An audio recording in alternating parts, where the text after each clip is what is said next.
Gente, boa tarde para todos. Prazer tê-los aqui. Um prazer estar aqui nessa mesa com a minha querida Cora, com quem eu tive a honra de trabalhar quase 9 anos. Com Pedro, colega aí de tecnologia.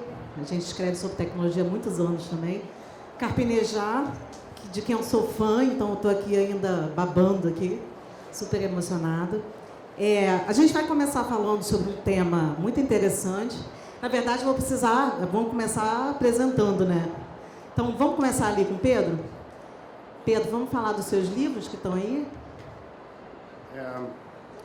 Boa tarde. Meu nome é Pedro Doria, eu sou jornalista faz 26 anos e meio que desde o início da carreira eu escrevo sobre 3 assuntos em essência: política, tecnologia e história. Política e tecnologia viraram a mesma coisa nos últimos 2 anos e história, no fim das contas, é o que ajuda a gente a compreender. Faz algum tempo eu tenho escrito livros sobre a história do Brasil, 2 deles estão aqui. Esse aqui, 1565, trata do processo inicial de fundação do Sudeste, como nasce o Rio de Janeiro, como é que nasce São Paulo, e esse é uma história da Inconfidência Mineira.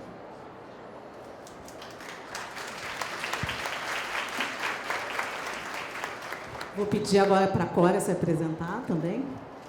Boa tarde, gente. Muito obrigada pela presença de todos vocês. Eu vou começar dizendo o seguinte, que esse daqui, o 1565, é um livro que todo carioca deveria ler. É maravilhoso e conta como a nossa cidade nasceu de uma forma tão interessante que todos esses nomes que a gente já ouviu falar, Estácio do Sá, Meio do Sá, e que a gente nunca liga com pessoas, eles acabam se encorpando e a gente começa a entender o que aconteceu de fato aqui, naquela época. De modo que eu sou, agora, leitora do Pedro Doria.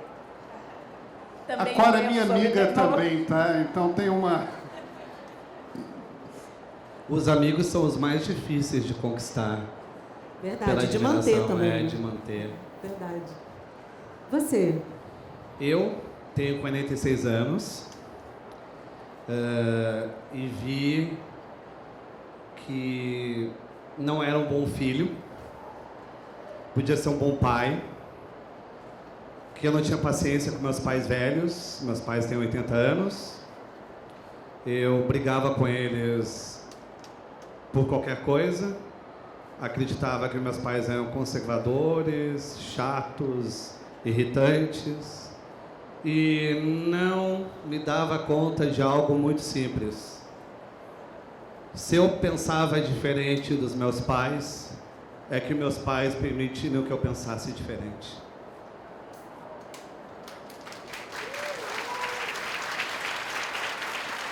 Que bom. Esse sou eu, então, na humildade dos 46 anos, tentando ser um filho melhor. Maravilhoso. Então, deixa eu me apresentar também. Eu sou Elis, tive a honra, como eu já disse, de trabalhar aqui com a Cora no Jornal O Globo como repórter de tecnologia. De uns anos para cá, eu tenho trabalhado como consultora de marketing digital. Minha especialização, basicamente, é mídias sociais, eu trabalho bastante com isso. E eu sou professora hoje em algumas universidades, dentre elas a FGV, o IBMEC, a ISPM e etc., onde eu ministro marketing digital e especificamente mídias sociais, que é o nosso assunto aqui desse debate. A gente vai falar sobre um tema que eu não sei se é do conhecimento de vocês, essa expressão, na verdade, que é evasão de privacidade, que não é a mesma coisa que invasão de privacidade.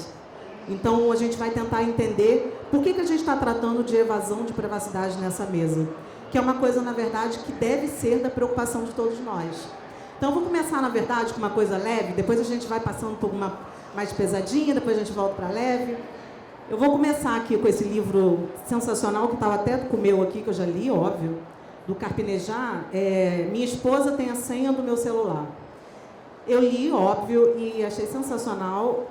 Tem umas coisas sensacionais, assim, primeiro com uma bela declaração de amor do Carpinejar para a Beatriz, que está ali, que eu achei o máximo, assim, depois dessa declaração de amor vai ficar difícil para o meu marido que está ali, né, amor? Você vai ter que batalhar depois dessa. Mas assim, se a esposa do Sérgio Moro tivesse a senha do celular, muita coisa estaria resolvida. Verdade.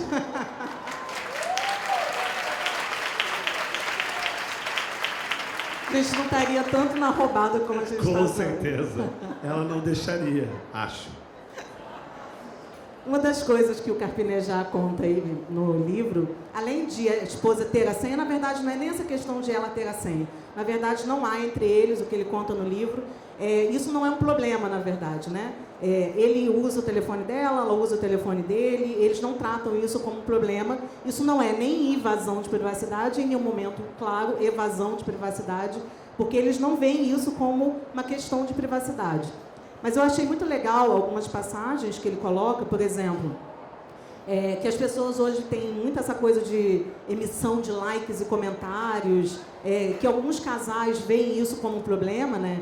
De o marido ir num perfil de uma mulher nas redes sociais e fazer muitos likes, dar muitos comentários, e isso virar um problema, uma questão entre o casal. Então, em se tratando dessa relação de vocês aí, como é que você indica hoje uma relação para os casais? Como é que isso não vira um problema, né? Como é que vocês conseguiram esse índice de maturidade? Boa tarde. Uma alegria estar com vocês. Amo o Café Literário. Ela não invade porque eu a convidei. Então não é invasão de privacidade, é um convite. Realmente eu acredito num código de conduta e de decência entre os casais. Eu não vou usar no meu WhatsApp os mesmos emojis que eu mando para minha mulher com amigas. Não. Não vou usar o coraçãozinho, a carinha com o coraçãozinho. Não vou banalizar um dialeto que eu tenho com a minha esposa. Acho que ela é mais importante para mim. Eu sei separar as amizades. Eu não vou entrar no Instagram de uma desconhecida e ser mais amoroso, efusivo, entusiasmado com essa desconhecida do que como eu sou com a minha esposa. A gente nem se dá conta, mas hoje em dia é muito difícil ser leal. É muito difícil ser fiel. É muito fácil trair. A gente precisa ser leal e fiel no avatar e na vida real. Tem gente que é leal e fiel na vida real, mas só faz putaria online. E tem gente que acaba sendo infiel na vida real e se mostra muito fiel e leal na vida digital. Não é que a gente está casando com alguém, a gente está optando por esse casamento, ninguém forçou. Não existe dote, não existe castigo. É uma escolha, não é? É uma liberdade. Então, por que você vai entrar no casamento para atrair? Por que tu vai entrar no casamento para cornear o outro? Por que tu vai entrar no casamento para fazer terrorismo psicológico? Por que tu vai entrar no casamento para ser possessivo? Por que vai entrar no casamento para ser ciumento? Não casa! Não casa, mas às vezes a gente casa não para fazer o outro feliz, mas para que a outra pessoa seja infeliz junto. Num contágio de infelicidade, numa irradiação de infelicidade. A gente precisa de solidão antes para escolher alguém. E solidão é saber sair sozinho, saber morar sozinho, saber ter seus amigos sozinho. Só depois que essa solidão estiver fortalecida, iluminada, casa. Nunca renunciando os amigos que construiu na solidão, a família que construiu na solidão. Porque hoje em dia, todo casamento que traz isolamento é abuso. Se você se mantém distante dos seus amigos e da sua família, não é porque o outro quer a exclusividade, não é porque o outro está irremediavelmente apaixonado, é que o outro quer cortar os seus laços com o mundo para nunca poder pedir socorro. Maravilha. Bravo. Sensacional. Nem posso, né? Enfim, nem tem como dizer que eu não concordo, né? Mega concordo. Vou perguntar aqui para os dois, a respeito de evasão de privacidade, agora já entrando no tema aqui do nosso café. Eu vejo que nós que trabalhamos com digital, a gente não se expõe tanto quanto muitas pessoas costumam fazer. Deixando muito claro aqui, gente, essa coisa de evasão de privacidade é quando a gente se expõe por vontade própria, né? As pessoas, elas pegam aquilo que deveria ser feito na privacidade e expõem nas mídias sociais e fazem isso o tempo todo e muitas vezes por impulso, não pensam que aquilo ali vai ter alguém observando e etc. O que eu vejo muitas vezes as pessoas, nós três aqui, que a gente trabalha com isso, com digital, a gente trabalha com tecnologia, a gente muitas vezes não expõe a maior parte das nossas coisas e hoje as pessoas acham isso tão comum. Muitas vezes esses testes que aparecem aí, teste agora como seria você se fosse homem, etc. Muitas vezes quem trabalha com digital não faz justamente porque sabe que tem pegadinha por trás, enfim. Tem uma série de coisas aí que a gente que trabalha não faz e muita gente aí costuma fazer. Tia Cora e Pedro, eu queria que vocês falassem sobre a exposição de vocês. Vocês tomam cuidado com isso? Bom, vou começar por causa da idade, tá bom? Eu acho o seguinte, que até porque talvez a minha posição seja mais radical, eu acredito piamente que privacidade não existe. Eu acho que a privacidade foi uma coisa que existiu vagamente em determinadas classes sociais na primeira metade do século passado. E depois nunca houve privacidade em toda a longa história do ser humano sobre a Terra. Quando você morava em cavernas, em pequenos grupos, quando você mora em tribos ainda, quando você mora numa favela, quando você mora com 15 pessoas na mesma casa, não existe privacidade. Quando você morava nas pequenas cidades antigas, que tinham, 2.000 habitantes, todo mundo sabia quem era filho de quem, o avô, enfim. Não é possível. A privacidade é algo que, curiosamente, você vem a conquistar nas grandes cidades, em apartamentos um pouco maiores, uma coisa que a aristocracia teve em alguns momentos, e lidava tão mal com isso, aliás, que os reis tinham gente que dormia junto do lado para vestir, para olhar enquanto tinha a privada e tal. Enfim, então eu diria que é um conceito de classe média burguês do século passado. Com a chegada da internet, então, nem falar. Uma pessoa que queira, de fato, ter o teu nome, o teu telefone, o teu endereço, as tuas ligações pessoais, essa pessoa vai conseguir. Então, eu não acredito em ocultar, eu não divulgo isso, não divulgo aquilo, por quê? A verdade é que tudo teu está lá no ar há séculos. Se você me der o telefone de uma pessoa, o nome de uma pessoa, eu consigo imediatamente todos os dados a respeito daquela pessoa, inclusive eventuais processos que ela possa estar sofrendo na justiça e tal. O que a gente ainda controla é o seguinte: eu posto as fotos dos meus gatos, por exemplo. E dos peixes? Dos peixes também, mas são mais difíceis de fotografar e são mais chegados à privacidade.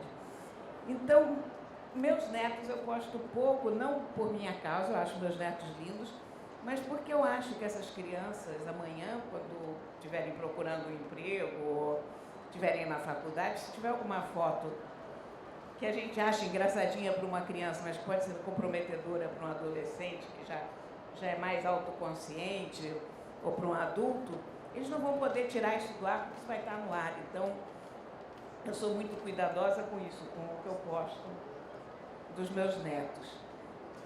E eu não me posto a mim mesma porque acho que...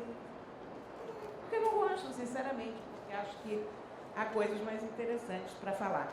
Mas, basicamente, o que eu quero dizer é o seguinte, para vocês, a mensagem só é a seguinte: nunca postem nada que não possa sair na primeira página do jornal. Pronto. Regra básica da internet. Pedro.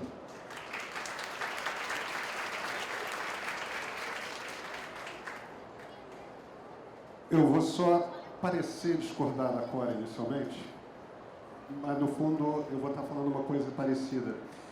Eu trabalho com uma definição de privacidade que eu li uma vez e da qual eu gosto muito. Privacidade é essa coisa que todo mundo sabe o que é, mas quando você se vira e pergunta, define privacidade, as pessoas em geral dão aquela travada. Não, peraí. Bem, privacidade tem uma definição. Privacidade é o controle que você tem a respeito das informações a seu próprio respeito. E a gente precisa desse controle. A gente precisa desse controle por um motivo muito simples. É através desse controle que a gente literalmente regula a forma como as pessoas são mais ou menos próximas da gente. Quanto mais informação uma pessoa tem a meu respeito, mais próxima ela é de mim. A gente não consegue lidar com 100 grandes amigos. Na verdade, relações muito próximas não costumam passar de 10. Relações que existem, que a gente chama de amizade, colegas de trabalho, etc., nunca passam de 150. Espera que esses números são científicos, tá? Isso é antropologia, não é chute, não. Então, a humanidade é isso. A gente tem 150 pessoas que a gente meio que conhece. Em geral, conhecemos o nome, somos amistosos com essas pessoas, tudo mais. No máximo 10 de quem nós somos próximos. E aí inclui com quem a gente é casado, filhos, amigos muito próximos, parentes, não necessariamente. E no fim das contas, o nível de proximidade que a gente tem com cada pessoa, nós temos o controle sobre isso, dessa forma, regulando a informação que as pessoas têm ao nosso respeito. Por que essa definição é boa? Essa definição é boa por um motivo muito simples. Não importa em que época da humanidade a gente está lidando, essa definição sempre cabe. O que vai variar, de acordo com a cultura, de acordo com o tempo, de acordo com a idade das pessoas, de acordo com o lugar em que vivem, é o que a gente esconde e o que a gente abre. Isso vai abrir. Você vai ter culturas nas quais coisas que nós, aqui no Brasil do século XXI, consideramos profundamente íntimas, em outras culturas, hoje mesmo, de repente entre índios, não importa, são coisas que são absolutamente abertas. E, no entanto, coisas que nós, de repente, vamos considerar bobas, a gente guarda, eles guardam e nós abrimos. Tem exemplos até muito simples, tá? Se você for nos Estados Unidos, as pessoas falam sobre o seu salário anual com muita tranquilidade. Eu ganho tanto. Aqui no Brasil você não vai ver isso. Quanto que você ganha aí. Então, no fim das contas, a gente vai gerenciando privacidade dessa forma. O que eu acho que está acontecendo hoje é que a gente está passando por um processo de uma mudança cultural que é imposta pelo digital. Isso quer dizer, em essência, que aquilo que nós escondemos vai mudar.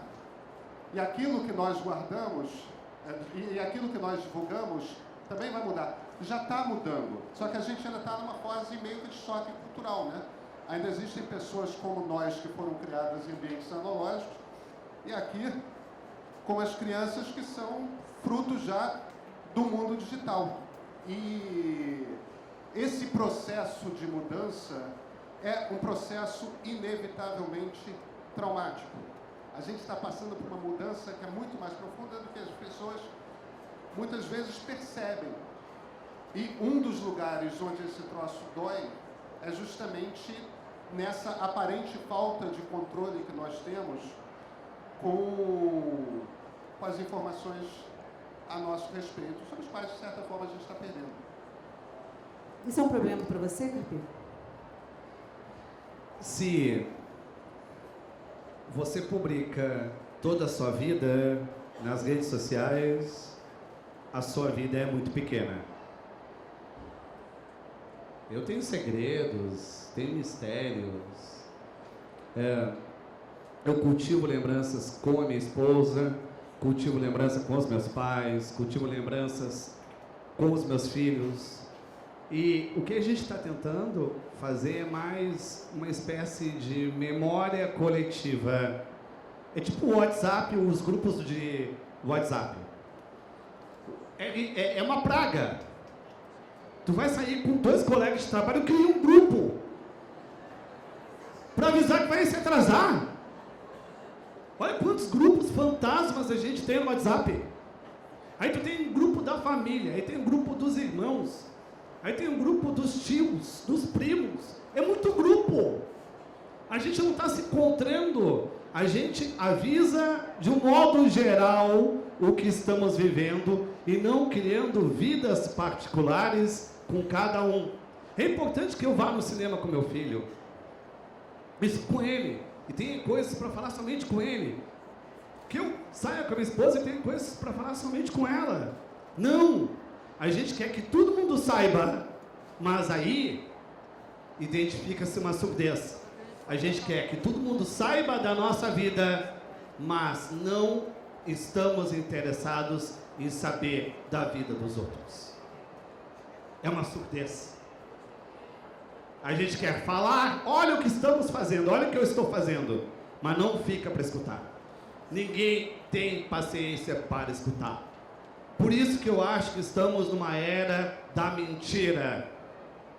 A gente mente por preguiça. A gente mente porque a gente não tem como dar o tempo para o outro. Ah, eu vou mentir para não ficar aqui preso, para não ter que ficar falando a verdade. Para falar a verdade a gente exige tempo. Ninguém diz a verdade atalhando. Então não sofro, acho. Mas é mais trabalhoso. Intimidade é trabalhosa. Ter intimidade é ter trabalho. Aquilo que eu postei, eu não posso querer que a minha esposa enxergue como se fosse conversa consumada. O que a gente costuma dizer? A gente posta algo no Instagram. Ah, tu não viu que eu postei? E não conversa mais com a pessoa. A pessoa tem que olhar lá a vida digital, conferir a vida digital. A gente usa a vida digital para não ter que falar com o outro. É uma loucura isso mesmo. Olha, eu acho que também a gente usa a vida digital porque a gente sente falta daquela aldeia de 2.000 pessoas na qual nós fomos, sei lá, em algum momento do passado muito remoto, programados para viver. Aquela mesma vila de 2.000 pessoas em que todo mundo sabe quem é teu pai, tua mãe, teu avô, que a tua avó fugiu com aquele cigano que roubava gado. Então, todos os escândalos se repetem, as pessoas sabem, mas você tem o teu lugar. Você sabe exatamente onde você está em relação à sociedade. Quando você está numa cidade do tamanho do Rio de Janeiro, de qualquer grande cidade, hoje qualquer megalópole, você sente falta dessa identificação. Você mora ao lado de pessoas que você não sabe quem são, e que não sabem quem você é. Você muitas vezes não sabe nem o nome do jornaleiro, se é que tem um jornaleiro ainda perto de você. Então, eu acho que a busca, a evasão da privacidade, esse excesso de autopostagens, vem também disso, de a pessoa buscar se mostrar para os demais, dando aquelas informações que antigamente todos já tinham naturalmente. Então, estou aqui fulano, filho de cicrano, neto de Beltrano, casado com fulana e assim por diante, pai desse daquele, para, de uma certa maneira, você se inserir numa sociedade mais ampla, mas não tão ampla que você não consiga controlar emotivamente. Então, eu acho que um pouco por aí vai a coisa dos grupos, um pouco por aí é o Facebook, o Instagram, é aquela coisa de se mostrar que está de férias, de você achar o seu lugar na sociedade, mostrar que você existe, chamar atenção de alguma maneira. Muita gente fica muito apavorada com esses games. Ah, mostra a sua cara e veja como você fica quando fica velho. E aí todo mundo diz, ah, você fez isso é uma coisa da CIA, que está fazendo reconhecimento facial. Gente, olha, maior besteira. Reconhecimento facial é feito o tempo todo, será feito mais ainda e assim por diante. Cada vez que você vai ao Banco do Brasil, ou sei lá onde, ou ao aeroporto, você tem que parar lá, tirar uma foto. Hoje, para qualquer edifício idiota em São Paulo, você vai subir para falar com um amigo, param você tem que ser fotografado e eventualmente pôr até a tua digital e te dão um crachazinho que você põe na entrada. Enfim, tudo isso faz parte de um mundo de dados em que você está exposto, pode fazer tranquilamente. O joguinho do Facebook mostra como você vai ficar mais velho, porque isso não vai dar nada de presente para a CIA que você já não tenha dado de bom grado em outras ocasiões. Então, basicamente, a minha visão é um pouco por aí também. A tia Cora falou uma coisa que me chamou a atenção agora há pouco, sobre ela fica preocupada quando tem a exposição envolvida dos netos, né? Que pode ser que eles não queiram, né? Ah, será que era do interesse, será do interesse deles? É porque eles podem vir a se tornar, eles são crianças muito comunicativas e muito abertas, mas pode ser que eles amanhã queiram ser adultos introspectivos. E eu não tenho o direito de invadir essa futura introspecção ou esse futuro traço, eventual traço de personalidade deles. Você tem que deixar a infância da pessoa, sim, mostrar. Tenho fotos de infância, porque senão também uma criança que não tem foto hoje na rede social vai se sentir inteiramente abandonada pelos seus. Mas mantendo a possibilidade, quer dizer, digamos, qual seria a palavra que eu poderia usar? Nada, não sendo nada sério, no fundo, nada que possa, de qualquer forma, sei lá, o menino levou um tombo engraçado, não sei o quê, fica para a família, não põe na internet, porque amanhã esse cara vira um professor ou qualquer coisa, as pessoas vão aquele tombo que ele levou em 1917, não fica legal. Não, eu achei interessante essa abordagem, porque essa nova geração, ela tem digital, óbvio, são nativos digitais, cresceram com tecnologia, etc. Eles têm essa coisa da velocidade, do impulso, de usar essas tecnologias. Por exemplo, o Snapchat, que era um aplicativo, que é ainda, né, um aplicativo que em 24 horas some aquela imagem, aquele videozinho, isso migrou para o Instagram. Eles acham, essa coisa de sumir em 24 horas, talvez gere um pouquinho mais de liberdade para eles de publicarem algo que talvez não devesse ser publicado.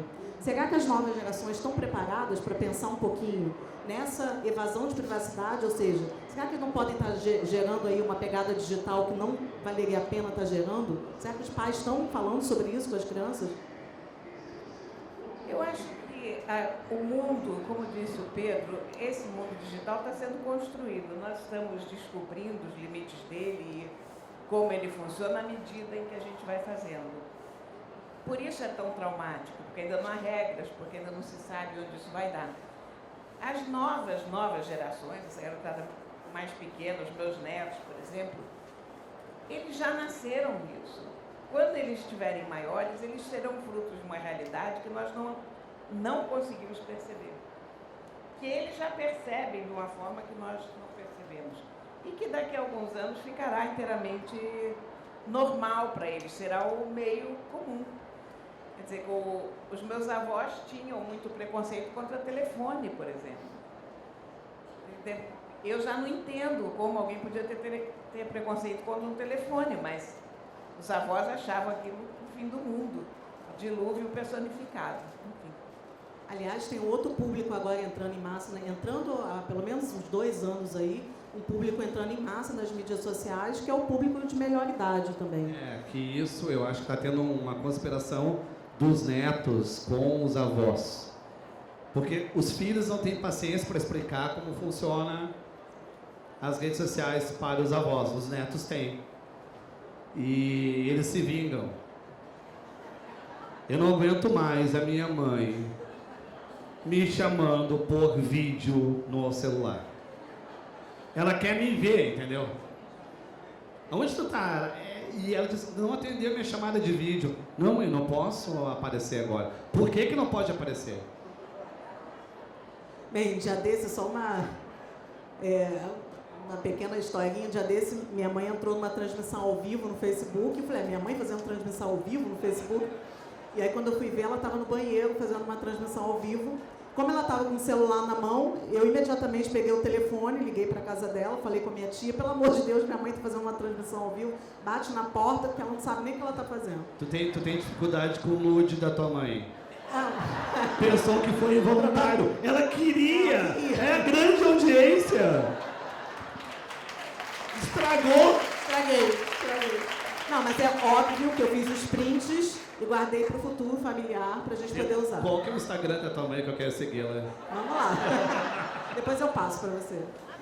Posso começar a fazer as perguntas, Mânia? Vamos lá? Gente, vamos lá. Tem uma perguntinha aqui para o Carpinejar, que é o seguinte. E quando o parceiro assume a relação perante amigos e família, mas na vida virtual se mantém discreto, como se não houvesse relação séria? Qual a responsabilidade da parceira nas crises de ciúme, insegurança e controle que podem levar até o término? Virou consultório sentimental. Consultório sentimental na Bienal. Mas isso sempre tá certo, né? A gente conhece. Se a outra pessoa não tem Facebook, não tem Instagram, vai dizer que é reservado, que é discreto, que é introvertido. Mas é um canalha. É um canalha, está acumulando. Ele não pode ter GPS, ele não pode ser localizado. Porque hoje é muito fácil, tu vai começar um relacionamento, tu verifica, tu faz um histórico. Todo mundo faz uma pesquisa antes de começar o relacionamento. Sempre. E ainda printa para depois dizer que a outra pessoa está mentindo. Usar contra, ó. Tu faz um dossiê antes de namorar. E se a outra pessoa não tem nada, ela usa isso realmente para atirar para todos os lados. Se não tem nada, você desconfia, né? Tem alguma coisa errada. Não, é que muitas pessoas dizem, eu tenho o dedo podre. Não, tem a mão podre, porque ela gosta de um canalha. Ela percebe que está se envolvendo com canalha e quer se envolver com canalha. Ela gosta da aventura, da demência, da loucura, de reclamar, de se vitimizar. Tá respondido aí, gente. Quem fez a pergunta? Essa é para o Pedro. Gostaria que comentasse sobre os nossos dados que são utilizados, até sem desconhecermos como realizado... ela está falando basicamente das eleições nos Estados Unidos e no Brasil também, citando a Cambridge Analytica. A Cambridge Analytica... Vamos contextualizar para quem não acompanhou a novela Cambridge Analytica? Tá. Essa história é particularmente complexa de saída, porque a gente não tem certeza o quanto que o Cambridge Analytica falava não era propaganda, dizendo que tinha um método infalível, e o quanto que era verdade. Mas a história, como é contada em geral pela imprensa, inclusive por mim, é a seguinte: o pessoal da Cambridge Analytica, com base num banco de dados bastante grande de comportamento das pessoas dentro do Facebook, conseguiu encontrar vários pontos que representavam comportamentos distintos de pessoas. No fim das contas, você conseguia chegar a uma fórmula do tipo: se você gosta do tênis tal, compra o chocolate Y e prefere como esporte vôlei a, sei lá, beisebol, então você é republicano. Senão você é democrata. É um pouquinho mais complexo do que isso, mas em essência você consegue aferir, ou ao menos essa é a teoria, aferir ideologicamente as pessoas a partir de outros comportamentos que não necessariamente têm a ver com Facebook, com política. A Cambridge Analytica vendia isso como serviço, claramente. E muita gente, em muitos lugares do mundo, comprou, e eles chegaram a começar o processo de venda no ano passado aqui no Brasil, até que o negócio implodiu. Implodiu bem implodido, porque, no mínimo, a intenção dos caras era, de fato, fazer esse tipo de propaganda eleitoral, que é, em essência, profundamente manipulativa. Porque a partir do momento que você descobre como direcionar a publicidade na internet, ou mesmo postagens, tá, para pessoas com comportamentos específicos, ou isso era o que a teoria Cambridge Analytica fazia, estimulava medos ou estimulava tranquilidades com determinados aspectos de candidatos para, dessa forma, construir um resultado eleitoral. Eles certamente trabalharam na campanha do Donald Trump, eles certamente trabalharam na campanha do Brexit, e são duas campanhas, obviamente, que, por um lado, pegaram muito analista, a maioria dos analistas de surpresa, e por outro, foram campanhas vitoriosas. A pergunta qual era mesmo, Elis? Comentar sobre os nossos dados que são utilizados até sem a gente desconhecer. A gente não tem mais controle sobre isso. Esses bancos de dados já estão montados. Agora, no fim das contas, é uma questão de desenvolvimento de algoritmos que a gente chama de aprendizado de máquina em função desses grandes bancos de dados. Tem um pouco a ver com processamento de máquina, que é uma coisa que vai ser ganho. Agora, os dados a respeito do comportamento humano que vão levar a conclusões desse tipo, que não precisam necessariamente ser usados para política, tá? Podem ser usados para qualquer fim relacionado à marketing. Esses dados já estão dados, já estão reunidos, já estão no mundo. A questão agora é que a gente está numa fase muito esquisita da internet, que é uma fase na qual todo mundo já se digitalizou, inclusive a melhor idade, como você chamou, não é isso? A melhor. Todo mundo já se digitalizou e, no entanto, ainda impera uma imensa ingenuidade a respeito das grandes empresas do Vale do Silício, sobre como que essas coisas funcionam. Diariamente você mergulha no Twitter, na discussão política, e você percebe o quanto que as pessoas estão cada vez mais fechadas em tribos e não percebem o quanto que o discurso que elas controlam, que elas manifestam, que elas fazem, é um discurso que está fechado em si mesmo e que só faz sentido dentro daquele grupo. A gente tribalizou e essas ferramentas de marketing estão começando a ser usadas.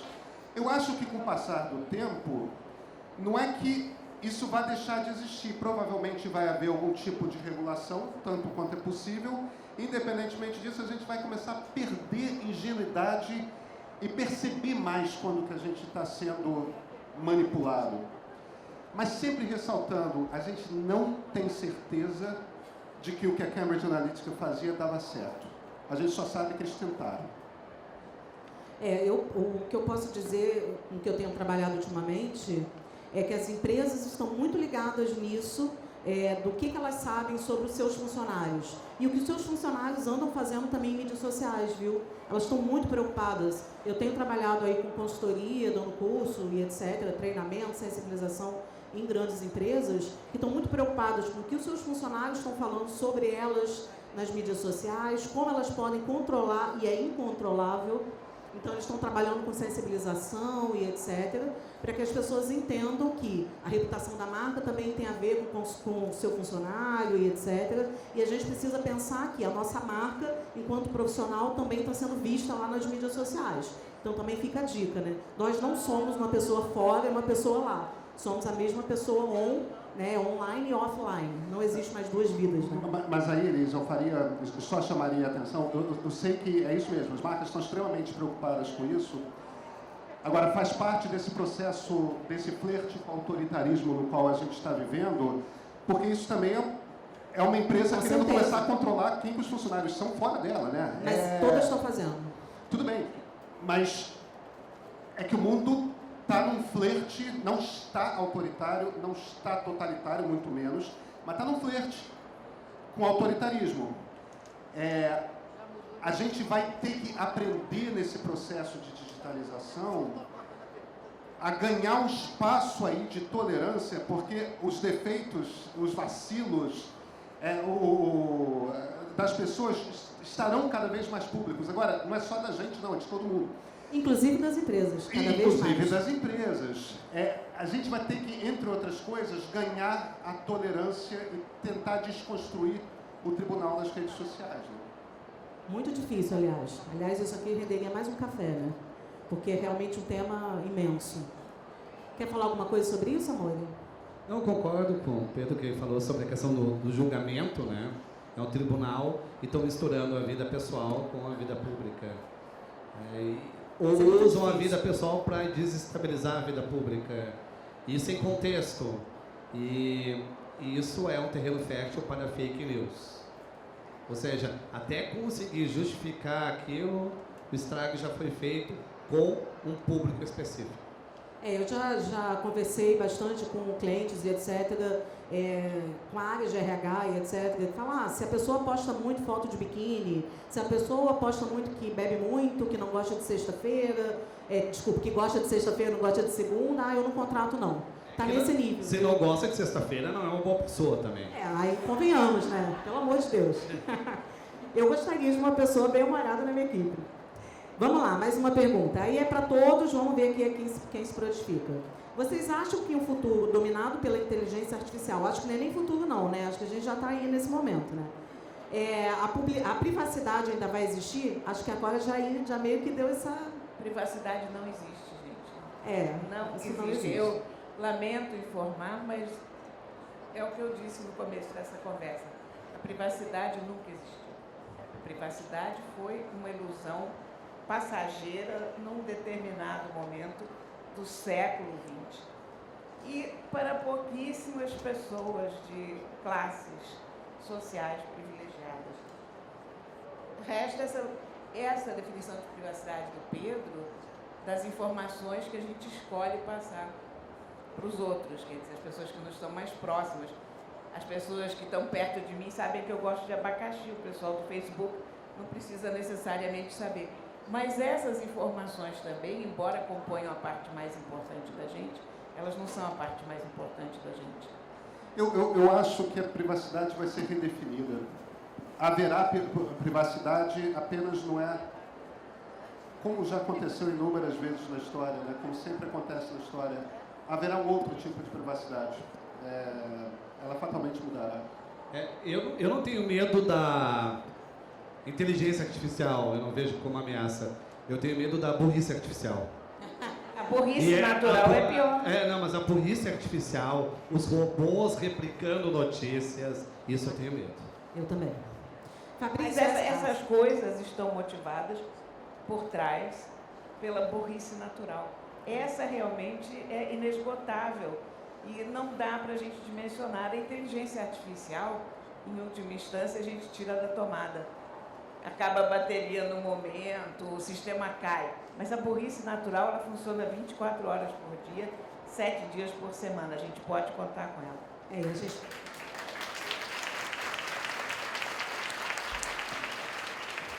Acho que a Bienal desse ano é o maior exemplo de que a gente está vivendo a era da ignorância, né? Mas vamos lá, Fabrício. Mas, Elis, deixa eu só fazer um comentário. Quando eu estava falando dessa coisa de tribalização, eu aposto aqui que está todo mundo achando que o que o Crivella tentou fazer na Bienal foi um absurdo. Na verdade, ele não tentou porque ele sabia que o troço era inconstitucional desde o início. O Crivella está vibrando. Porque a turma que ele queria alcançar foi alcançada e concorda com ele. Ele reforçou um voto ali. Então, só sempre lembrando desse processo de tribalização o qual a gente está vivendo, não adianta toda a imprensa condenar, porque a imprensa, pela sua natureza, condenará. Entendeu? Não importa o Felipe Neto distribuir vários livros, e que bom que distribuiu. O que o Crivella queria fazer, ele fez e deu certo. Verdade. Fabrício, acho que tem uma fã sua aqui, assim como eu, que está aqui no final botando obrigada pelo conforto literário, conforto que você também me traz. Fabrício, quanto de necessidade real de compartilhar uma informação existe nas redes sociais? Ou é tudo apenas uma forma de buscar aprovação ou inflar o ego? Eu acredito que a gente tem uma vida hoje digital, que a gente tenta... foi a Bianca, desculpa, que perguntou. Que a gente tenta suprir uma carência. Ou seja, a gente não está recebendo na nossa vida real e a gente tenta projetar na vida virtual. Eu gostei muito que a Cora falou a respeito dos netos. Eu também tenho esse mesmo cuidado com os filhos. Na minha infância, eu tenho pouquíssimas fotos. E não existe nenhuma foto digital, é tudo foto de álbum. Eu tenho que arrancar do álbum para ter uma foto. E nas fotos da minha infância, eu estou com as mesmas roupas. Porque a gente escolhia um dia, um domingo, para tirar as fotos, talvez, de uma década. E eu não tenho uma foto sozinho. Todas as fotos eu estou com meus irmãos. Como se fôssemos gêmeos forçados. Já o meu filho, por exemplo, o Vicente, ele não suporta nenhuma foto dele mais. Porque desde que ele nasceu, tem milhares de fotos. A criança mal nasce e já tem, sabe, uma sequência de fotos. E isso realmente é doloroso, porque a gente está criando gerações fóbicas, sem perceber. A gente quer mostrar o nosso amor mostrando o outro, não exercendo o nosso amor na gentileza e sutileza. As manifestações secretas não estão acontecendo. E isso é perigoso. A gente está dizendo pouco eu te amo para o filho, pouco eu te amo para os pais. A gente posta eu te amo, que não é a mesma coisa. A gente quer que todo mundo nos veja como amorosos. Mas, assim, ó, eu fico comovido, eu fico com vontade de chorar quando eu vejo uma pessoa tentando não chorar. Aquela pessoa mordendo os lábios. E eu fico comovido quando eu te amo. Ele é mais raro, mas quando vem, traz um carrossel de lembranças junto. Maravilha.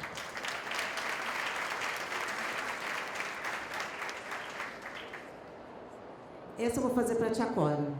Não tá direcionada, mas eu acho que tem a sua cara. A evasão de privacidade pode estar relacionada com a liquidez das relações humanas que o Bauman trata tão bem? Enfim. Eu acho que sim, eu acho que eu já de uma maneira respondi isso em algum momento também desse café, porque aquele negócio, quando a gente pega a relação humana, eu estou expandindo a ideia da relação humana para a nossa relação com aquela famosa vila de 2.000 pessoas, etc. Então, na medida em que você usa a rede social para mostrar quem você é para as pessoas, do lugar onde você vive, porque você não sabe mais quem é quem,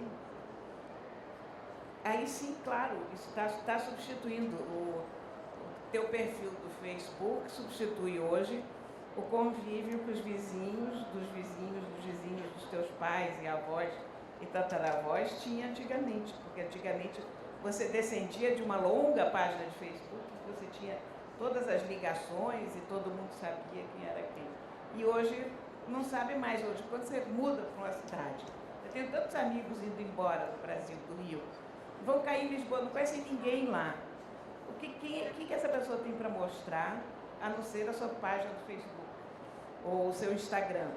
Quer dizer, como é que ela vai dizer para as pessoas com as quais ela passou a conviver quem ela é, de onde ela veio, quais são as suas ideias na vida, enfim, o que ela representa? Então, basicamente é isso, é o nosso recado a esse mundo que a gente vê de uma forma um pouco disforme e que também não vê a gente muito bem, é uma forma de se fazer perceber. O Bauman tinha uma coisa muito interessante que ele falava, que no Facebook você faz um amigo e desfaz um amigo muito rapidamente, né? E ele fala, na vida não é tão fácil de fazer um amigo. Na vida você tem que ter coragem de falar, não sou mais seu amigo, mas no Facebook basta você fazer um botão. Mas eu não concordo com isso. Na vida você se afasta das pessoas, você não chega... O corte das relações na internet, ele é mais simples. Você está lá, desamigou. Mas você também não precisa dizer para a pessoa, deixei de ser seu amigo.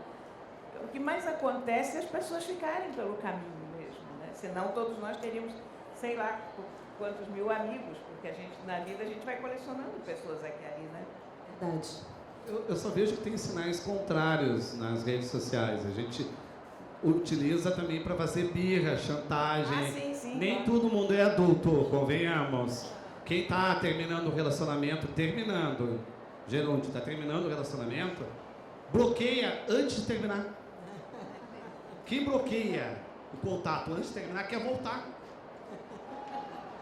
Mas, Fabrício, Porque quer deixar realmente usar como uma arma, como um instrumento. você conhece algum adulto? Não, Nem tirando selfie. Pois é. definitivamente também não conheço. Você sabe, Carolina, talvez você não saiba disso, eu já passei por uma separação de casamento na era do Facebook, né? E no momento que você entra lá nas configurações e diz que você não é mais casado com aquela pessoa, que seu estágio mudou, o Facebook te oferece, você quer bloquear? Você quer... É verdade. O Facebook é esperto também. Né? Olha, é verdade. Mas isso deve ser o que nivela também.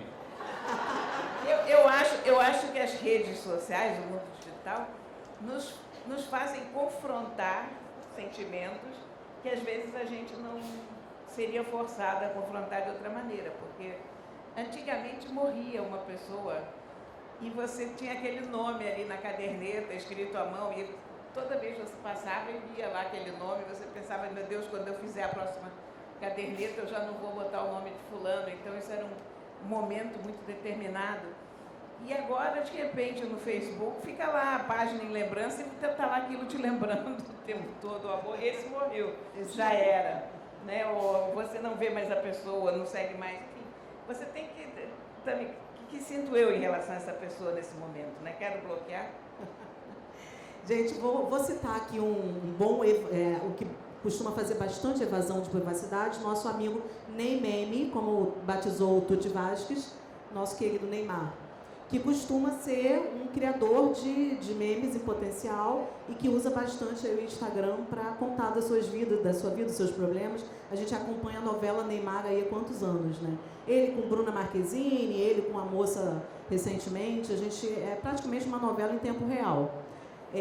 Na verdade, para poder chegar aqui nessa pergunta, né, como é que isso pode ser prejudicial, né? Essa dependência que as pessoas têm de ficar contando ali em tempo real para todo mundo o que está acontecendo na vida dela. Isso chega a ser meio... Mas ele não é uma pessoa, ele é um produto. Mas isso também não é ruim para o produto, Neymar, né? Isso acabou prejudicando a carreira dele. Está né? sendo. Nesse momento, você vê que ele ficou num time que ele não queria ficar porque não soube gerenciar bem a marca. Mas eu acho que essas pessoas que têm milhões de seguidores e que vivem, realmente vivem da imagem, seja essa imagem boa ou não, é toda uma outra história. Isso já é como aqueles atores e atrizes na velha Hollywood que tinham toda uma biografia feita pela assessoria de imprensa, nomes diferentes. Eu acho que as celebridades da internet são muito parecidas, de uma certa maneira, com aqueles personagens lá de trás, sabe? Tem muito pouco a ver com a realidade ou com a real pessoa que eventualmente está ali dentro. Né? Eu acho que nesse caso a evasão de privacidade é de propósito, inclusive, né? Claro, é administrado. Pois é, isso é um ponto importante. Aliás, você citou o Tuti, né, o Alfredo, ele é, de certa forma, o pai da expressão evasão de privacidade. No caso do Neymar, eu, por obrigações paternais, eu acompanho o Neymar, Cristiano Ronaldo, Messi, toda essa turma. Eles têm, obviamente, uma equipe enorme e tudo que é publicado é muito calculado. Pelo contrário, eles são, na verdade, pessoas que não usam as redes sociais. Eles têm gente contratada para produzir uma determinada imagem externa.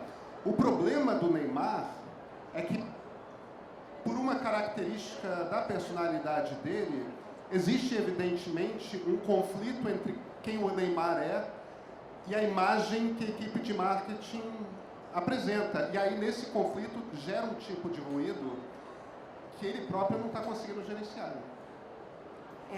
Neymar é apenas um dos casos de pessoas que são incontroláveis, viu?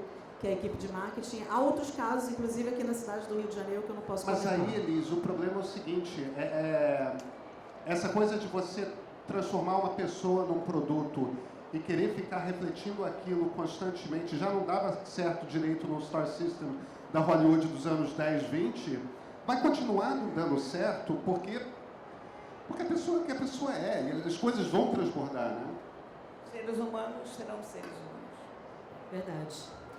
Temos uma pergunta da Beatriz Helena aqui. Em relação à superexposição nas redes sociais, como os convidados encaram o incentivo das marcas e empresas à exposição da vida das Instagramas ou blogueiras? As marcas querem tirar proveito, óbvio, quando conseguem entrar, inserir nesse universo dessas meninas, né? Normalmente.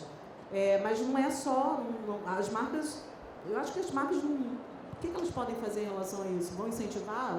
A partir do momento que elas vão tirar proveito disso, as meninas aceitam, elas vão continuar fazendo.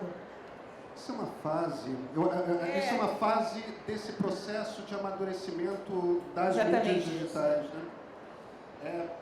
Novamente vai bater com... muitas dessas meninas são meninas de 17, 8, 18 anos, entendeu? Não, elas vão dar derrapadas porque seres humanos dão derrapadas e você não vai controlar isso.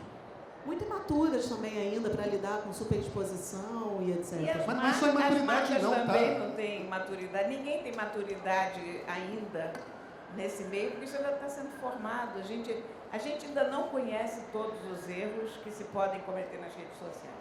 Acho que a gente ainda vai ver Ainda muita falta coisa. Né? muita vivência coletiva da gente como sociedade e como pessoas para perceber exatamente o real perigo, toda a dimensão que isso pode ter. E também todas as coisas positivas, honra seja feita. Eu, cada semana, me surpreendo positivamente com alguma coisa muito simpática na internet, um movimento, uma ajuda que alguém deu ali, enfim. Felipe Neto. Gatos que encontraram novos lares. Fabrício, mais uma para você. Com relação à privacidade no relacionamento, você sempre pensou como você pensa hoje ou houve algum momento de mudança no seu conceito de privacidade? Acredito que a privacidade mudou e eu mudei junto, no sentido de me resguardar e resguardar o casamento, sim, sem sombra de dúvida, e principalmente da Beatriz não ser a última a saber de qualquer coisa da minha vida. E também sabendo que tudo que eu faço vai refletir e reflete na família. E a minha dor eu sempre sei resolver. A minha ferida eu sempre sei cicatrizar. Mas não saberia curar uma dor fora de mim, magoar minha esposa. Seria uma dor fora do meu corpo. E a gente tem uma mania da desculpa por antecedência. Por isso que a gente tem tanta dificuldade de perdoar. A gente já perdoou sem ter acontecido. E a gente agradece pouco aquilo que conquistou, a cumplicidade, o tempo que o outro está dando, os anos vividos. Quem agradece tem mais facilidade para perdoar. Porque o perdão não vai arrancar a carne dessa pessoa. A pessoa tem uma reserva de agradecimento dentro de si, que nenhum perdão vai desfalcar.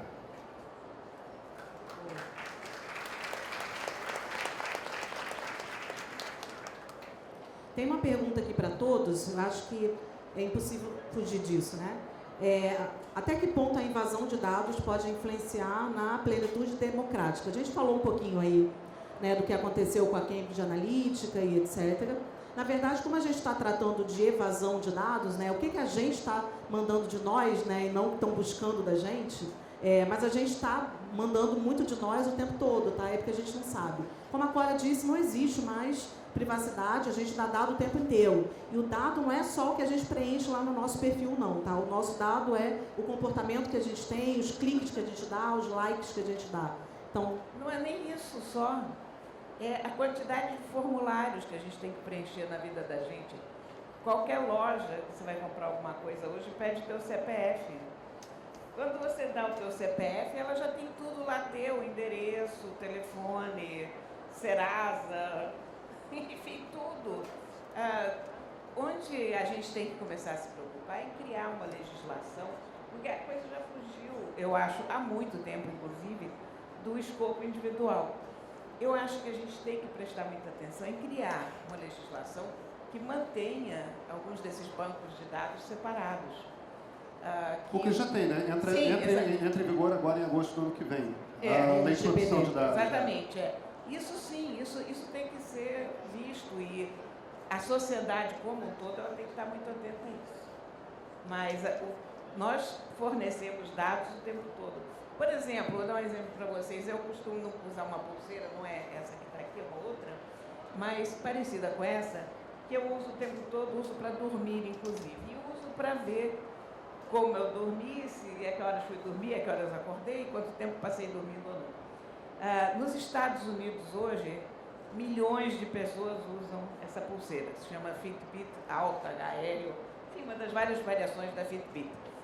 Então, essa companhia que faz essa pulseira hoje, ela fez o estudo sobre o sono mais detalhado que jamais foi feito nos Estados Unidos e, por consequência, no mundo inteiro, sobre os hábitos do sono das pessoas. Então, descobriram a média do momento em que as pessoas... Mas é uma média cravada assim, 11 horas e 23 minutos, às 8, não sei porquê. Tem tanto dado, e eu compartilho os dados da minha pulseira de uma forma anônima, porque eu também acho que esse tipo de coisa ajuda. Quando você tem um banco, a força de um banco desses também está no seu volume. Então, eu posso comparar os meus hábitos de sono, por exemplo, com os das demais pessoas da minha idade, mulheres de 66 anos aqui. Você tá dormindo relativamente mal na comparação com essas pessoas. Você está permanecendo mais tempo acordado ou menos tempo em rapid eye movement. Detalhes pequenos assim, íntimos assim. Mas é muito interessante isso também, ver para onde a gente caminha com esse estudo do ser humano como coletivo, como... Se eu usasse essa pulseira, eu acho que eu quebrava ela com o meu ronco. Não seria possível. Acho que a gente poderia ampliar esses dados, já que estamos partilhando dados, podia ter um Serasa do amor. Podia ter um grande Serasa do amor, entendeu? Quem está devendo para relações passadas não pode começar uma nova relação. Essa é uma ideia ótima. Ficha suja aí do amor. Teria que ter, entendeu? Teria que ter um PROCON do amor. Ou seja, alguém para reclamar de estelionato, queixa, mentiras, propaganda enganosa. A gente poderia desenvolver isso. Ó, fica a dica para quem for empreendedor aí. Deixa eu só voltar para a questão da democracia um pouco. Tem uma informação chave que só Mark Zuckerberg tem, que é o seguinte: o Trump ganhou as eleições em uns 20 condados no cinturão da ferrugem, que são condados que, por serem pesadamente de operários, gente sindicalizada que tradicionalmente vota no Partido Democrata. Isso foi no Wisconsin, mais 2 estados. Esses condados que desde o Franklin Roosevelt votam no Partido Democrata, com uma única eleição, que foi uma eleição que o Reagan ganhou em 49 dos 50 estados, mas que tradicionalmente vota democrata, na última eleição votou no Partido Republicano, e são justamente nesses lugares que o Trump literalmente ganhou a eleição. Existe uma pergunta que já foi apresentada tanto pelo Congresso americano quanto por inúmeros jornalistas a executivos do Facebook, e a resposta do Facebook é que eles não conseguem dar essa resposta. É o seguinte: qual foi a publicidade política, quem pagou, que foi apresentada às pessoas que moram nesses lugares? Se a gente soubesse dessa informação, a gente conseguiria dizer especificamente o quanto que publicidade no Facebook, seja paga por russos, seja pago por outros, de fato influenciou na eleição dele. Só que o Facebook não dá essa informação. Isso é muito difícil acreditar, embora eles de fato tenham um banco de dados muito mais desorganizado do que aparentemente tem. Mas é muito difícil acreditar que, com a capacidade de processamento que eles têm, eles não conseguiriam recuperar essas informações. O fato de eles se recusarem a dar essa resposta, no mínimo, é uma pista para deixar desconfiado, entendeu? Aqui no Brasil, porque o WhatsApp é completamente fechado, a gente nunca vai saber qual o peso que ele de fato teve na eleição do Bolsonaro. Falando aqui já como quem trabalha no mercado de marketing digital, especificamente com consultoria, é que desde as eleições passadas, os políticos abriram os olhos terrivelmente para o WhatsApp, tá? Então, assim, quem trabalha com isso sabe do que eu estou falando. Eles estão apaixonados pelas possibilidades oferecidas, particularmente pela transmissão de linhas de transmissão de mensagens pelo WhatsApp. Então, estou muito preocupado com o que vai acontecer nas eleições do ano que vem. Pedro, já que você está falando sobre isso, Qual o tamanho da responsabilidade de uma educação básica falha no sentido de tornar uma sociedade manipulável através das redes sociais? Houve uma falha no sentido de uma formação mais cética, como a prevenção, por exemplo, a fake news e até mesmo o antigo estelionato? Vamos ficar aqui na fake news, que eu acho que a gente estava falando mais ou menos desse assunto. É que a resposta é dupla, tá? A resposta é... É claro que a educação básica falha, é um problema, ponto. Agora, se você olha para, não só no Brasil, como em outros lugares do mundo, o perfil das pessoas que estão votando nessa direita com essa característica tanto populista quanto autoritária, tem muita gente com diploma superior, entendeu? Não é, a questão não é mais ou menos educação. Eu acho que o nosso problema com a educação básica falha no Brasil é o seguinte: a política, o que vai gerar PIB nas próximas décadas, ao longo desse século, são empresas de alta tecnologia, seja na área de computadores, seja na área de biologia. Isso quer dizer, por que a China conseguiu dar esse salto nas últimas 2 décadas? Porque eles, primeiro, têm muito mais que 1 bilhão de pessoas, e para você ter 300, 400 milhões de engenheiros, 300, 400 milhões talvez seja exagero, mas 200 milhões no caso da China não é uma coisa difícil. O Brasil tem 200 milhões de pessoas. Para a gente formar engenheiro, e na quantidade que a gente precisa, dá uma quantidade imensa de trabalho. A quantidade de menino pobre no Brasil, que pode ser um potencial gênio de matemática e que não é percebido, a gente está jogando fora, literalmente, não é só vida, não, é PIB também, é riqueza. Então, a questão da educação básica me preocupa muito mais por conta de uma questão socioeconômica do que... Porque senão a gente vai continuar um país produtor de commodities, entendeu? Produzindo soja para vender para o mundo. Olha, eu acho que é uma coisa que se fala relativamente pouco. A gente fala muito, a educação é necessário, a educação básica é fundamental. Mas eu acho que há um equívoco no Brasil como um todo, como sociedade, que é no que ela pretende da educação, em como as pessoas olham para a educação. Eu vou dar um exemplo para você. Estive na Índia já algumas vezes e aos domingos se faz uma imensa feira de livros na Velha Delhi. São paredes e paredes de livros. E você pega garotos muito jovens que não têm dinheiro, porque aquilo ali é um gigantesco sebo, e os caras estão todos sentados ali ao pé daqueles livros lendo, porque o que a sociedade indiana almeja mais, a coisa mais preciosa, todos têm consciência disso, é o conhecimento. Então eles querem ser instruídos. E o que eles estão lendo? Medicina, matemática, química, física, engenharia. Esses meninos não estão lá lendo história em quadrinho, porque há uma ideia deles, porque vem da própria estrutura da sociedade indiana, porque os brahmanes, que são o topo da pirâmide na sociedade de castas, que é uma questão muito complicada, mas de qualquer maneira são as pessoas que estão lá no alto, são as pessoas do estudo, são as pessoas da ciência. Então, quando você vê a Índia, exporta uma quantidade de pessoas também, como o Brasil. Mas a Índia exporta matemáticos, engenheiros, profissionais de tecnologia num grau que não há uma empresa grande hoje no Vale do Silício que não CEO do Google e o CEO da Microsoft. Exatamente, Satya Nadella e o outro. Mas em todas as empresas, desde que eu conheço o Vale do Silício, há sempre um indiano na direção, ou dois. E uma vez um amigo meu me contou uma história que um amigo dele, um indiano, estava no aeroporto em Frankfurt e de repente ele é professor de história, por acaso, esse indiano. E chegou um camarada para ele e disse assim: o senhor é indiano? Aí ele sou. Só que meu computador deu defeito, será que você consegue consertar para mim?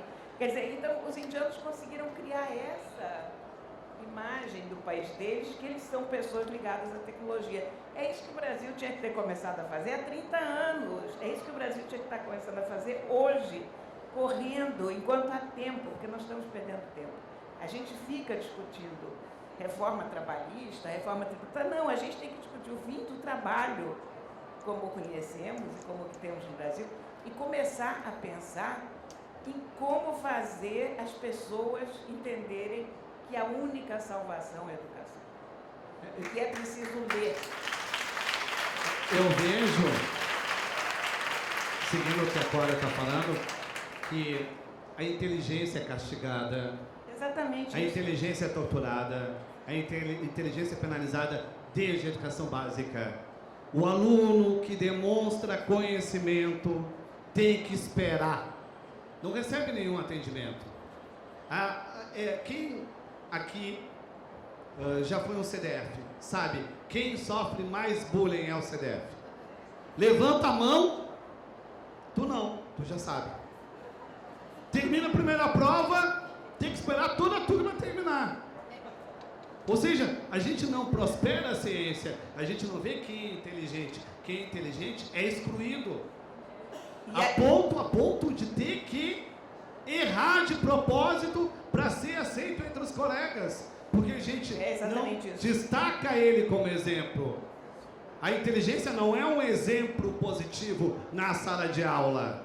A gente fica preocupado com quem está de fora, quem está excluído, e exclui quem é inteligente.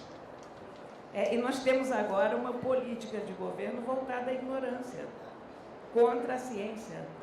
Nós não podemos aceitar isso, gente, porque não é que isso seja uma ideologia, isso é o futuro do país. Isso é a salvação da gente como país e como país relevante no mundo, porque, olha, viver de commodities é possível, mas não é desejável e não há perspectiva para isso a longo prazo.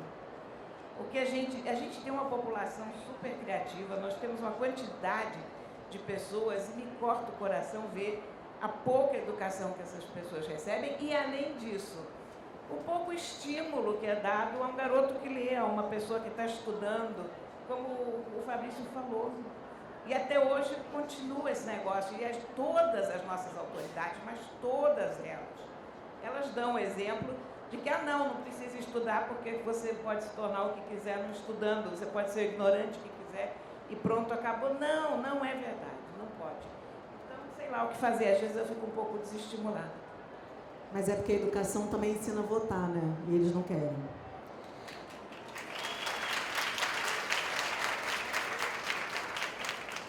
Fabrício, mais uma para você. Mais uma fã aqui do seu trabalho é a Mari Lima. Como que você considera, essa é uma das perguntas que eu estava aqui para fazer para vocês, aliás. Como você considera uma pessoa que escolhe não fazer parte das redes sociais? Como assim? Uma pessoa que não está nas redes sociais. O que você acha? Eu acho que isso é muito comum, né? Tem pessoas que não estão nas redes sociais, mas não estão nas redes sociais por algum motivo particular, entendeu? Tem pessoas que fazem detox, por exemplo, hoje em dia, que saem e logo reaparecem. Mas não ter rede social, sendo jovem, é uma escolha difícil. É uma escolha difícil. Porque tu tem como deixar teu perfil privado. Verdade. Dá para estar sem... Eu acho que é um extremismo desnecessário. Eu acho que dá para estar nas mídias sociais e não cometer evasão de privacidade. Olha, extremos nunca são muito bons, né? Nem passar o dia inteiro na rede social é bom, nem não estar de todo, porque hoje em dia a nossa sociedade está nas redes sociais. Verdade. Tem uma pergunta aqui de um professor, que eu tenho que ler, óbvio, né? Porque meu colega, professor Fernando Zican. Como que a gente acha que a tecnologia pode ser útil na manutenção da privacidade e não o seu fim? Acho que a gente já falou aqui, né? Professor, não existe privacidade mais. Infelizmente. A Cora foi apocalíptica, não existe adulto nem privacidade. Nem adulto, mas nem você privacidade. não concorda? Concordo? Então tá bom. Mas é apocalíptica igual. Estamos no apocalipse.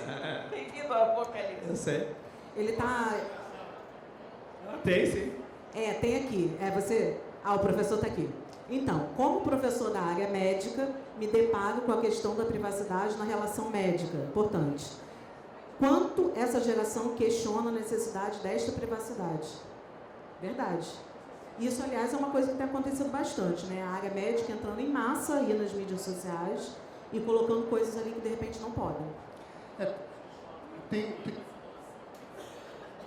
Tem uma questão que é importante, em particular na questão da medicina, que é o seguinte. Por um lado, já está muito claro que o treino de algoritmos com machine learning, né, com aprendizado de máquina, vão tornar diagnósticos muito mais rápidos, muito mais precisos e vão trazer diagnósticos muito mais cedo. Tem inúmeros casos em oncologia, por exemplo. Tem um caso que me parece fascinante, que é um estudo da Microsoft. Quando você entra num site qualquer, tudo que você está fazendo é registrado nesses sites grandes, né? Inclusive por onde o seu mouse está deslizando. Tem um estudo da Microsoft a partir do Bing, que é o sistema de busca deles, né? o Google deles, em que eles fizeram uma grande busca, quem é que procura por Parkinson? Identificaram um número X de pessoas que procuravam por Parkinson. E aí começaram a ver que tipo de padrão existia nos anos anteriores. Com 2 anos antes de uma pessoa começar a procurar por Parkinson, você já percebia um determinado tipo de falta de firmeza no mouse que permitiria o diagnóstico 2 anos antes de o que a gente considera hoje o momento que você começa a diagnosticar. Então, esses bancos de dados trazem, e evidentemente, para a maior parte dessas doenças crônicas, quanto mais cedo você diagnostica, mais você consegue evitar problemas e tudo mais. Muito conhecimento existe nesses grandes bancos de dados.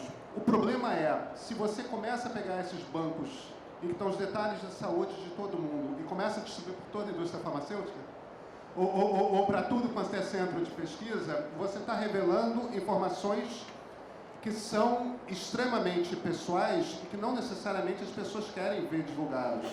Então você tem esse dilema que é entre conhecimento que pode produzir avanços científicos que de fato vão trazer melhoria de qualidade de vida para todo mundo, e por outra, a questão da privacidade. O investimento que está existindo agora, e que muitos desses institutos estão trabalhando, empresas do Vale também, é em como que você consegue anonimizar esses bancos de dados. Ou seja, você tem todos os dados de comportamento de cada indivíduo, mas você não tem nada que consiga identificar particularmente cada um. Existe um esforço grande nesse sentido, não está claro ainda se vai ser possível. Agora, isso é um dos muitos dilemas com os quais a gente vai ter de lidar.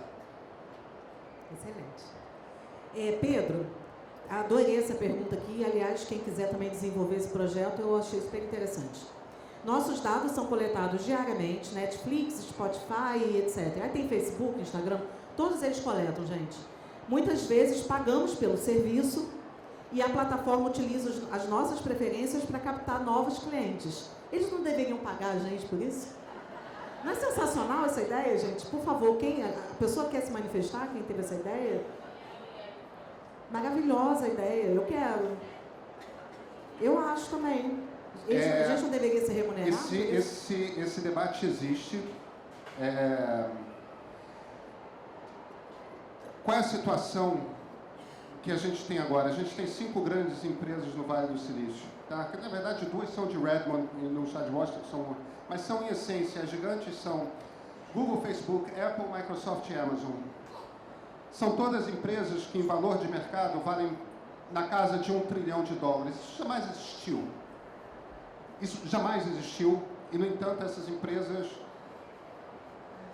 elas configuram, evidentemente, um monopólio sobre isso. Uma das defesas que existe hoje, tanto no Partido Republicano, quanto no Partido Democrata, quanto na comunidade europeia, por motivos diferentes, mas meio que todo mundo concorda, é em você trazer de volta a lei antitruste. E pelo menos processar uma delas no sentido de quebrar essas empresas. Por que que isso não existe? Isso não existe por um motivo muito simples. Você não consegue hoje, por mais genial que você seja, qualquer um seja, criar um concorrente para o Facebook. Você não consegue porque, para alguém ir para uma rede social, você quer que todo mundo esteja lá. Senão não adianta. Então, não nasce uma rede social que faz essa oferta de negócio, você me dá seus dados e eu te pago, você recebe, sei lá, um cheque de $15 por mês, ou seja lá quanto que isso vale. Isso não aparece porque não existe concorrência. Porque o mercado está literalmente fechado. Então, o debate existe, um dos motivos pelos quais o debate existe é justamente isso, o reconhecimento de que esses dados valem dinheiro. A partir daí, o que pode surgir, a gente não sabe, mas não vamos esquecer, esse processo desse mundo digital no qual a gente está vivendo, tem 30 anos pela frente de desenvolvimento ainda. Tem 40 anos pela frente de desenvolvimento ainda. Muita coisa ainda vai acontecer. A gente só não sabe o que é. Eu só vou fazer aqui uma ressalva quando o Pedro diz que há o consenso de que se deve quebrar uma empresa dessas, não é no sentido de falir a empresa, é no sentido de particionar, como já foi feito com a AT&T e outras grandes empresas americanas que eram monopólios e que aí foram divididas em vários setores, como a IBM, a AT&T, que mais? Não, a primeira foi a Standard Oil, em 1905, 1906, no governo do Theodore Roosevelt, e é justamente num momento da história econômica parecido com esse, né, que é o momento do boom do petróleo e rapidamente se formam monopólios de empresas petroleiras, e os Rockefellers são as primeiras, entre aspas, vítimas, né, assim como hoje, se dados são o novo petróleo, como o pessoal da Economist gosta de dizer, então chegamos a um novo momento da história. É circular, né? Fabrício, mais uma para você. Aliás, essa pessoa que não se identificou, ela começou com uma coisa que eu também tenho um rancinho, tá? Que é perfil de casais. Gente, tenho ranço disso. Parem, só parem. Eu tive, até falando sobre Spotify, eu decidi dividir o Spotify com a minha esposa. Não, mas eu te perdoo. Tem surgido cada canção inesperada na minha lista dos mais ouvidos, das mais Acho ouvidas. lindo agora. Não mas, é. Não, no Facebook e no Instagram tem o ranço. Não, eu também tenho. Acho esquisito. Mas tudo bem. A pessoa está falando especificamente quando tem foto dos dois e eles são uma pessoa só, né? Acho esquisitinho. Na verdade, a gente está falando com um só, a gente sabe disso. Eu parto do pressuposto que eles são um serzinho só. Não, o outro é apenas decorativo. O outro é o que manda, né, na história. Não, o decorativo não. Não, que tem o que manda. Tá me deixando confuso. Não, tem um ali que manda. Tem um passivo e tem um ativo, né? Tem um passivo. Tem um ativo ali que é provavelmente quem é que responde, né? O outro não sabe nem que existe. Exato. Mas eu achei interessante que ela fala aqui, ou ele, né, fala que isso é uma despersonalidade. Certo. Também concordo. Quando você diz que convida a tua esposa para a tua privacidade, você deixa de considerar a diferença entre privacidade e intimidade. Aliás, você fala bastante disso no seu livro. Sim. Privacidade é o jardim secreto de cada um. Eu, por exemplo, gosto de pornografia transexual. E acho... Nossa, diferente. E acho que isso deve permanecer dentro da minha privacidade. Você não acha que dividir tudo com o outro é não ter nada consigo? Não. De modo nenhum, porque a intimidade é uma privacidade a dois. Tu vai ter a tua privacidade e vai ter a tua intimidade. Ou seja, tu é capaz de conciliar duas privacidades. Mas a pornografia acaba tangenciando também a relação. Se a pessoa é estimulada a ter movimentos eróticos, a ter toda uma atuação a partir da pornografia, isso vai interferir na intimidade. Não adianta esconder isso da intimidade. Vai ser pior. Aí não é questão de... Não é um jardim, é uma estufa. Mas eu acho que eu tiraria a pornografia das mídias sociais, né? Se é isso que a pessoa quis dizer. Não, ela se sente estimulada pela pornografia, é isso? É o que eu entendi. Eu queria fazer uma última pergunta, porque a gente está encerrando mesmo agora. Essa ideia de que, acho que está caindo por terra, essa coisa do Facebook ter chegado, o Instagram ter chegado, as curtidas, que aliás está valendo para o Brasil, para o Canadá, mas não está valendo para os Estados Unidos e alguns outros países. O Instagram diz, o Facebook, né, diz que isso tem a ver com questões de fundo emocional, que as pessoas estão valorizando muito o número e pouco conteúdo e etc. Será que hoje, essa coisa de ter muito número, de valorizar pouco conteúdo, isso não está levando a gente para uma sociedade muito louca de espetacularização, de eu tenho mais curtidor do que você? Será que as pessoas não estão acumulando demais esses números e deixando de pensar, na verdade, no poder do conteúdo, né, na qualidade do conteúdo? Vocês concordam com o que o Facebook e o Instagram estão fazendo? Não sei, para te dizer a verdade, depende do que motiva a pessoa. Eu não sei como te responder essa pergunta, porque eu não tenho uma ideia precisa da influência que isso teve, do impacto que isso chegou a ter, porque, por exemplo, o que importa nos números, no meu Instagram, por exemplo, eu posto basicamente os meus gatos, os meus peixes, às vezes boto uma foto da minha mãe, às vezes uma foto dos meus netos, uma foto de viagem, enfim. É um Instagram muito comum, mas o que eu percebo, mas para a gente vê quantas curtidas teve. Então eu sei que os campeões do meu Instagram são os meus gatos. E entre os gatos eu sei quais que têm preferência das pessoas. Então, quem é hoje o preferido? É o Toró. É o Toró. E então a gente continua vendo. E é claro que, porque toda vez que eu boto uma foto do Toró, tem 1.400 não sei quantos likes, e eu boto uma foto, sei lá, do Fonseca, e dá 1.000, coitado do Fonseca, é menos popular do que o Toró, é claro que eu vou botar outra foto do Toró, porque eu quero que as pessoas deem mais likes do que menos, porque eu também sou humana, né? Embora eu acho que o Fonseca também tem direito à fama.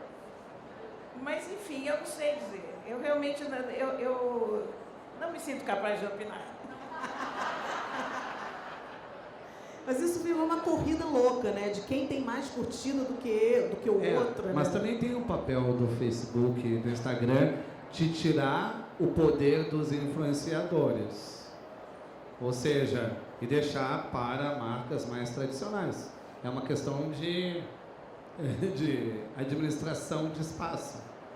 Porque os likes realmente uma espécie de... É uma moeda muito forte que os Fortíssima. influenciadores usam para deter o poder ali, e as marcas não alcançam, óbvio. Então sempre tem explicações sentimentais para atitudes inescrupulosas. Sempre vai ter, a gente é criado assim. A minha mãe fazia com que eu ficasse com pena da comida. Eu tinha que comer tudo do prato, senão a comida ia chorar. Mal sabe dela o efeito disso. Eu entro no buffet e vejo aquilo como um velório. Parece que toda a comida está chorando. Como pais, a gente tem que tomar cuidado. Mas não é só bichinho, não. Alface... Tudo chora. Tudo chora. Tudo sempre está chorando. Então, eu teria um pouco de desconfiança com essas... Não, total. O Mark Zuckerberg não está ponto atitudes. sem nó, né? Isso aí não foi nada emotivo da parte dele. Ele não está preocupado com o nosso sentimento. Entre os anos 50 e 60, foi moda na psicologia fazer aqueles trocentos mil testes, né? Bota o ratinho, aí o ratinho faz um determinado movimento e ganha uma comida. Faz movimento e ganha uma comida. Faz a coisa do estimular determinados comportamentos a partir da premiação. E isso foi... Até que num determinado momento, na virada para os anos 70, um grupo de psicólogos decidiu começar a usar isso dentro das prisões. Será que a gente consegue estimular comportamentos das pessoas para fazer com que elas voltem readaptadas à sociedade? E na época houve um grande protesto, porque, não, peraí, você não pode fazer isso com o ser humano. Você não pode implementar uma política governamental que, em essência, tem por objetivo manipular comportamento, por mais nobre que isso pareça. E é exatamente isso que o Vale do Silício faz com a gente. Cada like, cada retweet, cada coraçãozinho e tudo mais, é o bom e velho estimular um comportamento. E funciona. E funciona. Sempre que alguém chega assim, não, vou usar gamificação para as pessoas... isso é apresentado como uma virtude, né? O que nos anos 70 era uma coisa assim, estão manipulando as pessoas, mas porque estavam mesmo. E, cara, tem tanta coisa que nós, como sociedade, temos que dar uma parada para não discutir aqui a relação. Estamos numa época complicada, vai demorar um pouco até consertar. Eu não quero polemizar com o Pedro, nem tem condições de fazer isso, mas não é que ele descreveu isso, faz um movimento e dá uma comida, faz um movimento e dá uma comida. Tu descreveu o mineiro, né? O mineiro vive assim. Eu sou carioca, cara. Não, então... o mineiro, eu sou casado com uma mineira, tudo é pretexto para comida. Gente, vamos encerrar por aqui. Se fica uma última dica aí que eu, como profissional de digital, posso dar para vocês antes de postar, respira, conta até 10 e tem um pouquinho de bom senso. E assim, não é tudo que vale a pena a gente postar, porque isso vai ficar registrado e pode complicar aí no futuro. Muito obrigada pela presença, obrigada mesmo.